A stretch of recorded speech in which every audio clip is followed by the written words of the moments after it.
Labą dieną. Labą dieną, vaikučiai. Trečias matome, žiūrėjom beržus. Kodėl nustebė? Labai gražu stebėti gamtą pavasarį, kada gamta bunda, paukščiukai pradeda čiulbėti. Ir stebiu, kada bus galima iš beržų tekinti sulą. Galime paklausti, ar laikote sulos gręžimo taisyklę?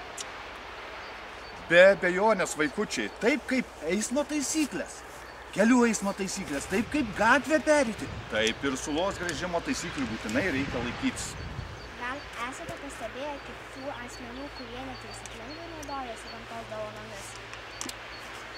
Tiesą pasakius, neteko pastebėti tokių, kurie neteisingai naudojasi, bet, ta prasme, leidžiant sulą, neteko pastebėti, bet laužant šakas, karstantis ten po medžius, teko pastebėti ir teko juos drausminti. Jūs kaip senas gamtos saugotojas pasakykite, kaip dažnai paliekamos sulos tekėjimo angos? Sulos tekėjimo angos, jos atviros nepaliekamos, jas negalima palikti, jas reikia būtinai užkalti kaišteliu, kada baigiam tekinti sulą. Jūsų nuomonė, kaip gali pakenkti beržui neužkištos angos? Iš tiesų, neužkištos angos beržui labai pakenkia. Todėl, kad beržas vis tiek po truputį po lašelį tą sulą leidžia.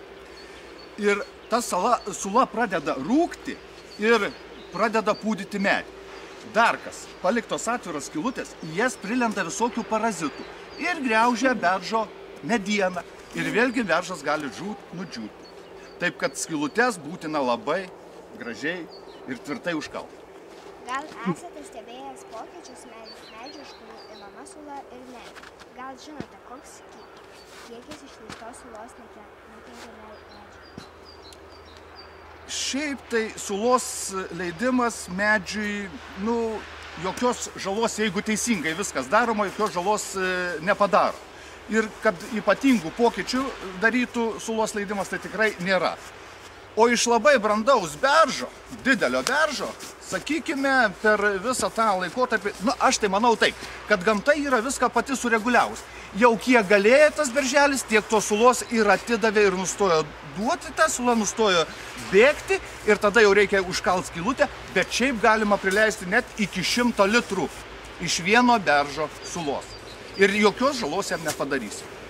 Seniau, dabar Lietuvoje nėra populiaru, bet seniau mūsų senoliai iš tikrųjų net leisdavo sulą pramoniniu būdu, ją raugindavo šienapjūtėmis, pildavo į specialius ąžuolinius kubiliukus, užpildavo avižų, daigindavo, tos avižas sudygdavo ant tos sulos ir gaudavos tokia, kaip apsauginis dangtis. Ir vidurvasarį prapjaudavo tokį kvadračiuką, įkišdavo stiklinę ar ten puodelį ir pasisemdavo atsigaivinti sulos. Dar seniau iš sulos gamindavo ir šampaną, ir gėrimus įvairiausius įvairiom progom. Taip, kad beržo sula yra labai, sakykime, turi daug gerų savybių. Labai daug gerų savybių. Vitaminų, ypač kurių trūksta pavasarį. Tai mes galim pasisemti iš tos beržo sulos. Ką palinkėtumėt sulos mėgėjams? Aišku, gardžios, saldžios sulos palinkėčiau sulos mėgėjams. Bet ir tuo pačiu tausoti medžius. Medžius, mišką, parkus. Tai mūsų puošmena. Nuoširdžiai dėkojame Jums už informaciją ir dėkojame, kad prisidedate prie gamtos puoselėjimo ir tausojimo. Linkime Jums gražių pavasario dienų ir daug gražios sveikos sulos. Ačiū. O dabar mes padėkokim, paplojam sulos mėgėjui ir mes paprašysim truputį parodyti seną beržo angą pernykštės, ne? Ir mums truputį parodyti, kaip reikia teisingai, taisyklingai pamatuoti beržą, kokio storio beržas turi būti. Kuo storesnis beržas, aišku, tuo jisai daugiau metų turi ir tuo didesnė tikimybė, kad daugiau ištekinsim iš jo sulos. kad, nu, kaip sakyti, nevirkdyti daug beržiukų, gali užtekti ir jo vieną. Jeigu jis gali išleisti 100 litrų sulos, tai jūs įsivaizduokite, kiek tai yra daug. Tai va, skylutę gręžiame, nu, kad galėtume pas... Jo, aukštas beržas, teisingai, tas jau aukštas, tas daug sulos gali duoti. Šitai. Skylutę reikia išgręžti tokiame aukštį, kad galėtume pastatyti plastikinį indą ar 3-litrinį sloviką. Mes turim kibirėlį, va tame Ar kibirėlį, nu, va, tai reiškia, jeigu mes turim kibirėlį, ar ne, tai tą kibirėlį, va, pasidedam, ar ne, dabar jau, sakykim, šiuo atveju, gal šita skylutė šiek tiek per aukšta būtų pagal kibirėlį. Na, reikėtų, nekelk, reikėtų taip maždaug, va, taip, kad lašeliai subėgtų tiesiai į kibiriuką. Nu, reikėtų uždengti kibirėlį kokiu tai merliuku, kad, nu, neprikristų ten vabaliukų visokių, nes jie saldumai irgi mėgsta.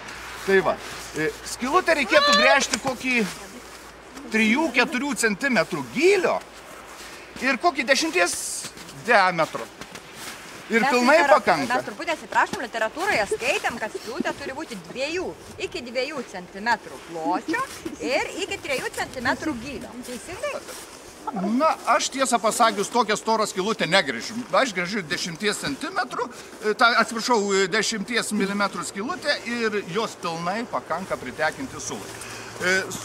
Ta laktą vadinamą bėgti sulai reikėtų taip įtaisyti, kad, nu, pro šalį neprabėgtų lašiukai, kad visi lašeliai susirinktų į kibirėlį. Ir mes ją gertumėm, būtumėm sveiki. Taip. Norit pamatuoti beržą? Koks čia storis beržo? Pamatuokit. Koks beržo storis ir pažiūrėsim, iš kokio beržo buvo leista sula. Kamilė, tiek namuoti. Nu, matuoti. Kad gerai suotmės, kad aš palikinu. Kiek centimetrų yra? Jūs, vaikučiai, palauk, ne tą pusę žiūrė. Nu, pradėkit nuo pradėkit. Kiek centimetrų beržas? Va, taip reikia nuo pradžios. Truputį man duoda čia. Ir dabar žiūrėkit, kiek centimetrų yra. Oi, 1,10 m. Storas beržas. 1,10 m? 1,10 m. Beržas yra storas. Taip. Tai mes dabar padėkokim sulos mėgėjui ir kai sula pradės tekėti, gal jūs dabar pasakytumėt, kada sula jau pradės tekėti? Jau žinot, pavasario poilsį. Prašom. Turit patirties? Taip, iš tikrųjų sulą galima pradėti tekinti, kada, taip sakykime, vidutinė temperatūra. Žinot, pavasarį kaip, naktis būna šaltesnės, dienos šiltesnės. Naktį sula sušala. Pasidaro tokia labai, jeigu per viršų bėga, pasidaro labai gražus balti varvekliai sulos. Nusilauži tą sulos varveklį, koks jisai saldus ir skanus ir saučiulpi kaip ledą kokį. Tai va, kada temperatūra, vidutinė temperatūra apie +6 laipsnius, jau galima pradėti tekinti. Gerai, tai lauksim atšylančių orų. Jeigu pataikysit, kada tekinu sulą, duosiu paragauti. Ir mes kreipsimės į jus. 12 tas beržas.